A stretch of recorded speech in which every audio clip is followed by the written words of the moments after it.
인사할 때가 엊그제 같은데 벌써 한 달이 지났습니다. 오늘이 1월 마지막 주일입니다. 여러분 그동안 복 많이 받으셨습니까? 한 달 동안? 흔히 우리가 말하는 복이란 삶에서 누리고는 좋고 만족할 만한 행실 또는 거기서 얻는 행복을 우리는 복이라고 말합니다. 그런 정보로 구약 성경에는 복 있는 사람, 복 있는 가정, 복 있는 백성들과 관련된 내용들로 가득 차 있습니다. 대표적으로 시편 1편은 복 있는 사람을 노래합니다. 우리가 암송도 잘하고 있는 말씀이죠. 복 있는 사람은 악인의 길을 따르지 아니하며 죄인의 길에 서지 아니하며 오만한 자의 자리에 앉지 아니하고 오직 여호와 율법을 즐거워하고 그 율법을 주야로 묵상하는 자로다라고 말하고 있습니다. 사람들은 이 복을 희구하고 있지만은 세상에 사는 사람치고 나는 정말 복을 받았다 하는 사람 그렇게 많지가 않습니다. 왜 그럴까요? 그것은 복이 어디서 오는지를 정확히 알지 못하고 어떻게 해야 참된 복을 받는 줄 모르기 때문입니다. 오늘 우리가 읽었던 본문은 이스라엘 왕 다윗의 기도입니다. 그럼 그 기도를 통해서 자녀와 수학과 가축과 나라의 안전을 위해서 기도하면서 이러한 백성은 복이 있다고 결론 내리고 있습니다. 다윗의 기도를 통해서 과연 그가 받은 축복은 무엇인지, 과연 누가 복된 백성인지를 살펴보면서 오늘 은혜를 나누고자 합니다. 다윗은 오늘 본문에서 감사의 기도를 드리고 있는데 그는 본문 12절로 14절에서 구체적인 축복의 내용들을 기록하고 있습니다. 첫째는 자녀가 잘 되는 복입니다. 우리 한번 12절 같이 읽어보실까요? 시작. 우리 아들들은 어리다가 장성한 나무들과 같으며 우리 딸들은 궁전의 양식대로 아름답게 다듬은 모퉁이 돌들과 같으며. 예, 장성한 나무가 곱게 자라서 귀하게 쓰임받는 것을 가리키고 있습니다.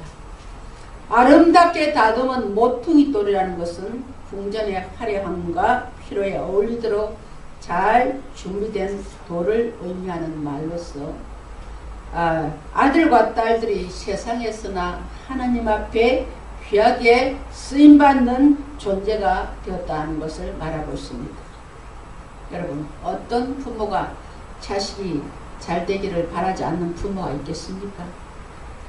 그러나 부모의 바람과 반대로 자식이 잘 되지 않는 가정이 있고 자식이 잘 되기를 노력하고 애써도 부모가 받쳐주지 않는 가정이 있습니다. 그런 가정은 가정의 원리를 모르기 때문입니다. 여러분, 아무리 친한 친구를 할지라도 친구들끼리 모여서 가정을 이룰 수는 없습니다. 아무리 이웃과 친형제처럼 가까이 지낸다 할지라도 이웃은 가정과 구별됩니다.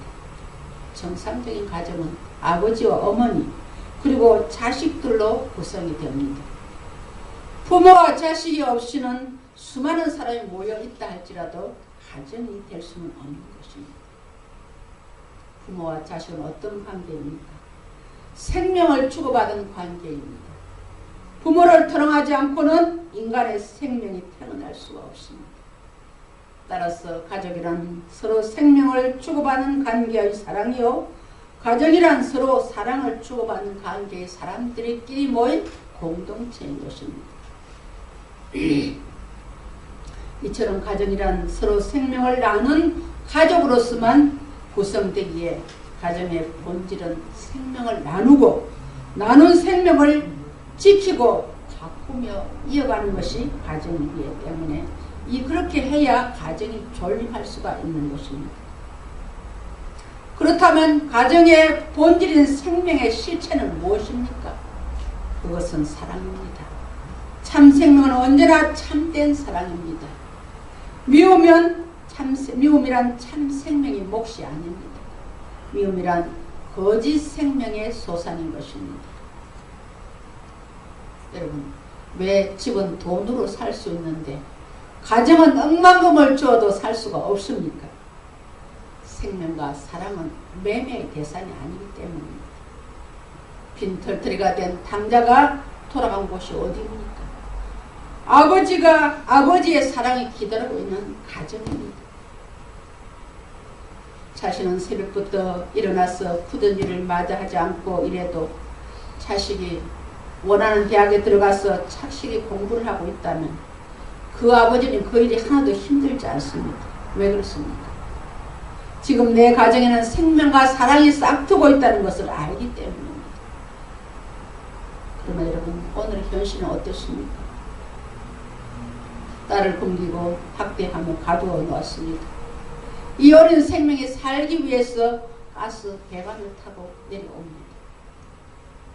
자신이 말을 안 듣는다고 두들겨 패 죽여놓고 부부가 치킨을 시켜 먹고 그 자식의 시신을 훼손해서 이곳저곳에 버리고 나머지는 자기 집 냉장고, 냉동실에 보관해 놓은 현실입니다.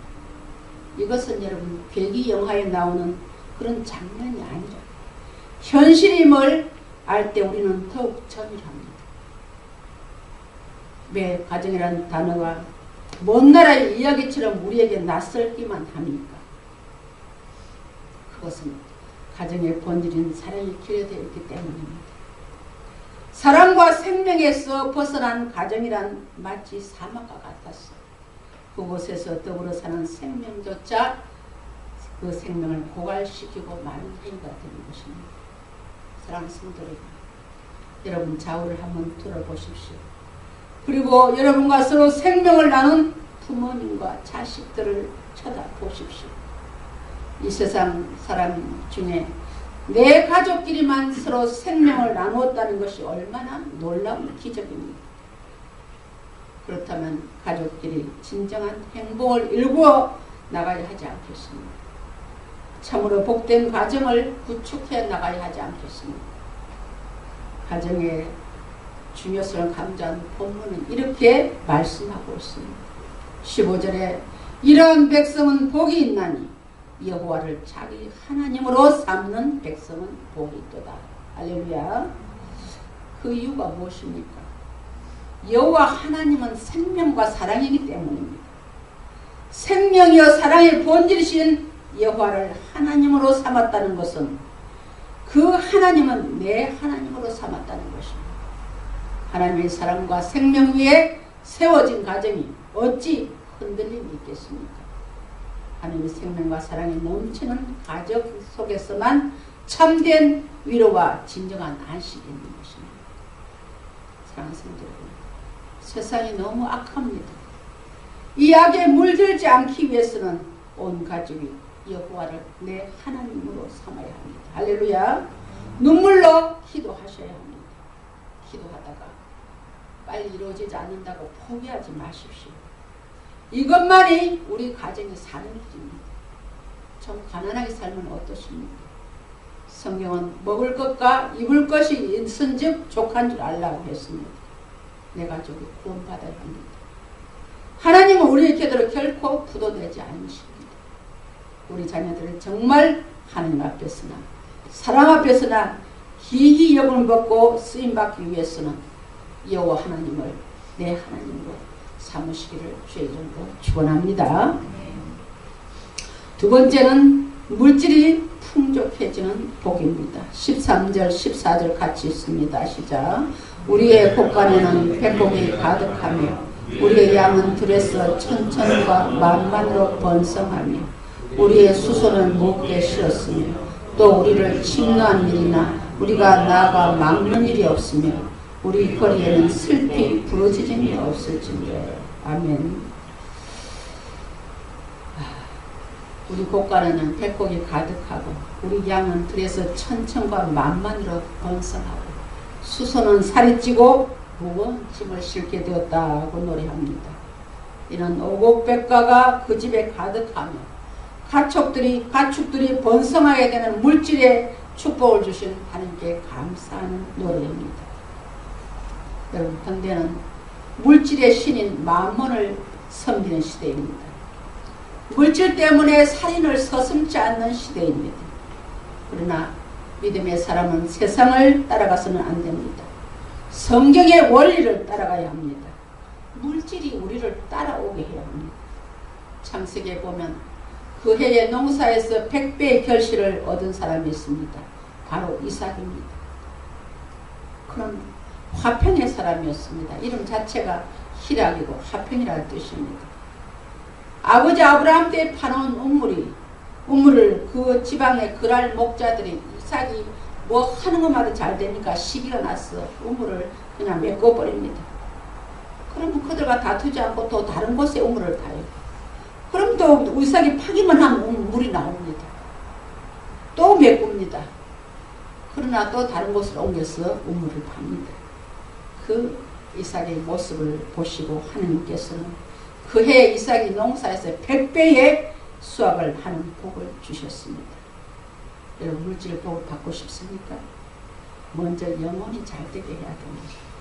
요한 3서 2절에는 사랑하는 자여 내 영혼이 잘된 같이 네가 범사에 잘되고 강건하기를 내가 간구하노라 했습니다. 이 말은 오늘 본문의 말씀, 이러한 백성은 복이 있나니 여호와를 자기 하나님으로 삼는 백성은 복이 있도다라는 말과 일맥상통하는 말입니다.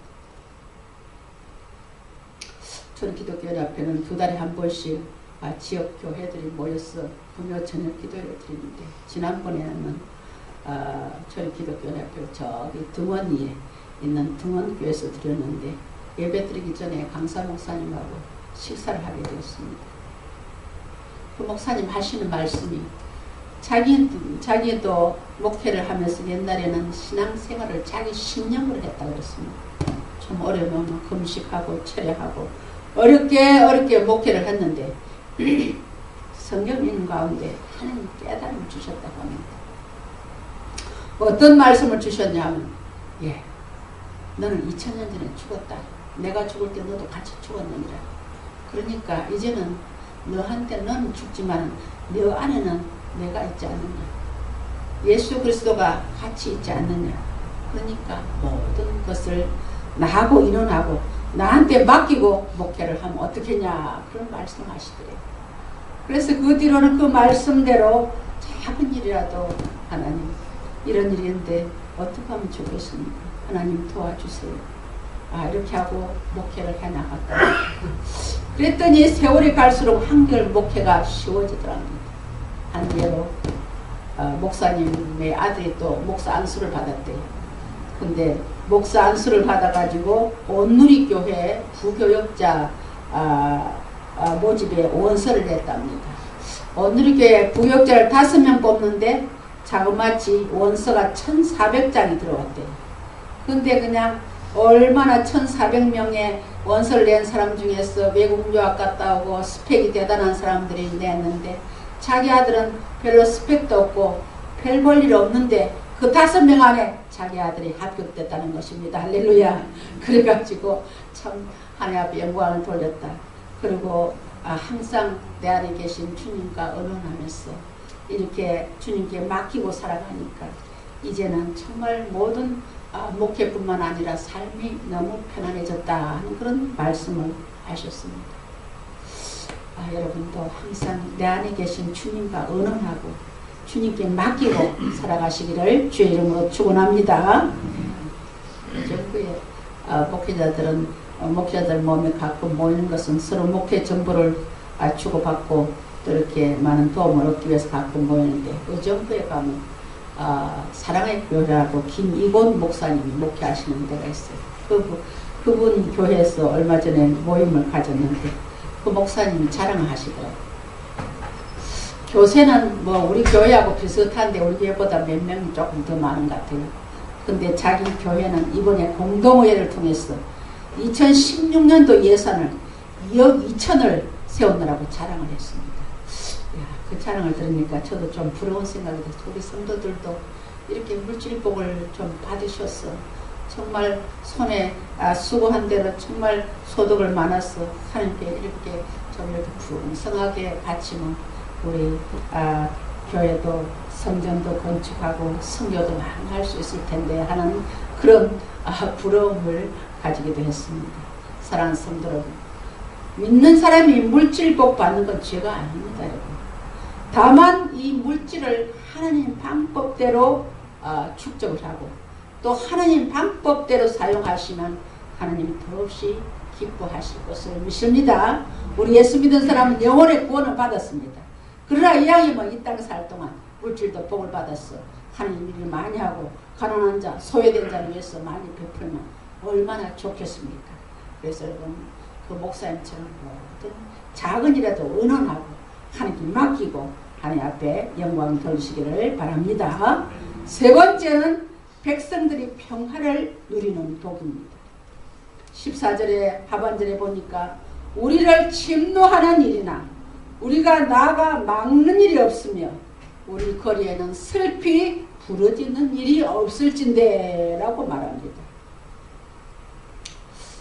어제 신문을 금요일 날인가요? 신문을 보니까 북한은 4차 핵실험 이후에 이제 얼마 있지 않았어 장거리 미사일 발사를 준비하고 있다고 합니다. 지금 세계는 한 치 앞을 내다볼 수 없을 정도로 불안합니다. IS는 세계 곳곳에서 테러를 자임하고 있지요. 세계 곳곳에서 묻지마 총격으로서 수많은 생명들이 희생되어 가고 있습니다.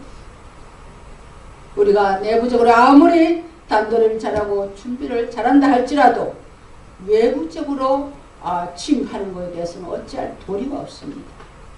그런데 오늘 14절의 말씀은 우리를 침노하는 일이나 우리가 나아가 막는 일이 없으며 우리 거리에는 슬피 부르짖는 일이 없을진데 라고 말씀하고 있습니다. 우리를 침노하는 일이 없고 우리가 적을 방어하는 일이 없다면 얼마나 평화롭겠습니까? 여러분 그런데 이렇게 북한이 미사일 발사한다는 거 보고 우리는 그거보다 그거 방어하다고 뭐 사드리 뭐니 하고 계속 강력한 무기만 자꾸 비축한다고 되는 것이 아니고 정말 그들의 심령이 녹아졌어. 이제는 전쟁을 중단하고 평화를 이렇게 위해서 일할 수 있도록 해달라고 기도하는 것이 정말로 그 강력한 무기보다 더 큰 역사가 일어나지 않을까 생각합니다. 오늘 말씀은 예부로부터 공격이 없어서 재난이나 손실이 없으며 평화를 누리는 것에 대한 감사의 노래입니다. 지금 지구촌이 이런 복을 받아야 하지 않겠습니까? 그러나 이런 복을 받지 못하는 이유는 저들이 여호와 하나님을 자기 하나님으로 삼지 않기 때문입니다. 지금 기독교는 급격하게 마이너스 성장을 이루고 있습니다. 성도들의 신앙은 움직이지를 않으려고 합니다. 사모하는 마음이 없습니다. 피리를 불어도 춤추지 않고 애곡해도 울지 않는 시대입니다.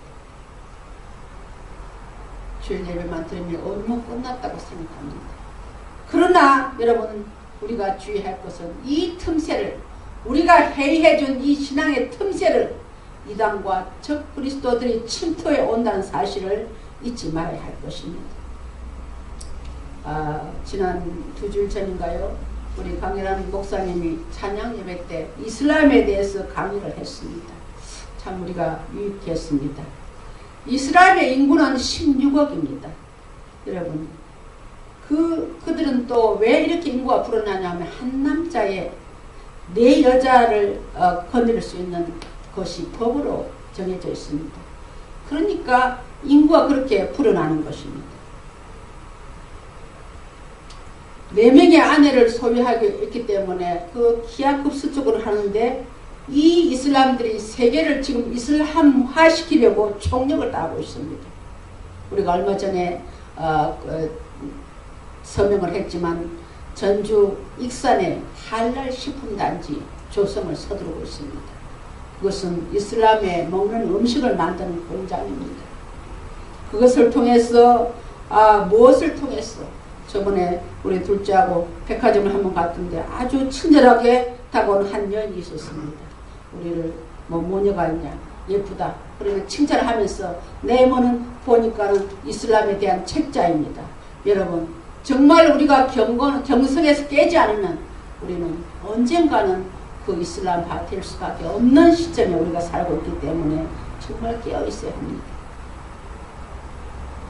우리는 이제 정신을 차리고 여호와를 자기 하나님으로 삼는 일에 최선을 다해야 될 것입니다. 이단 사이비들은 불신자를 공격하는 것이 아니라 신자들을 공격합니다. 믿는 자를 공격합니다. 깨어 있어야 합니다. 예배 우선의 삶을 살아야 합니다. 사랑하는 성도 여러분, 그러면 여호와를 자기 하나님으로 삼았다는 것은 무슨 뜻입니까? 이는 하나님을 나의 주인으로 섬기고 모신다는 의미입니다.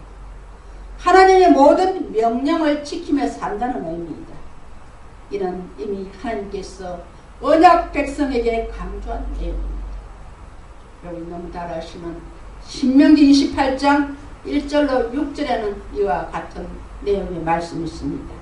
내가 내 하나님 여호와의 말씀을 삼가 듣고 내가 오늘 너희에게 명령하는 모든 명령을 지키면 내 하나님 여호와께서 너를 세계 모든 민족 위에 뛰어나게 하실 것이고 내 자녀에게 내 가축에게 내 떡반죽 그릇에 내가 들어가도 복을 받고 나가도 복을 받을 것이라고 이미 하나님께서 말씀하셨습니다. 사랑하는 성도 여러분, 하나님은 어제나 오늘이나 영원토록 동일하십니다. 어제 하나님이 다르고 오늘 하나님이 다른 것이 아닙니다. 세상의 유행처럼 뭐 긴 치마가 유행이고 짧은 치마가 유행이고 그런 유행이 아닙니다. 하나님의 축복의 내용도 동일합니다. 중요한 것은 지금 내가 여호와 하나님을 나의 주인으로 나의 하나님으로 모시고 섬기고 살고 있느냐 아니냐에서 그 사람이 복 있는 사람이냐 복이 없는 사람이냐고 결정이 되는 것입니다. 오늘 본문에서 강조하고 있는 평화, 질서, 풍성함, 민족의 번영을 위한 최고의 안전장치는 무엇입니까? 그것은 하나님을 예배하는 것입니다. 하나님 예배의 핵심은 단순히 제사에 있는 것이 아니라 그분을 유일하고 참된 신으로 인정하고 말씀에 순종하는 데 있습니다. 할렐루야.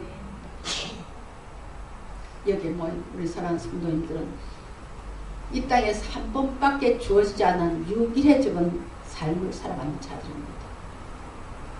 글쎄요, 50년, 여기 100년 안에 여기 계실 분이 거의 없을 것 같으네요. 이왕 우리가 예수 믿고 영적인 복은 받았습니다. 구원받았습니다. 그러나 육적인 복도 받아야 합니다. 복받는 방법이 성경에 기록되어 있습니다.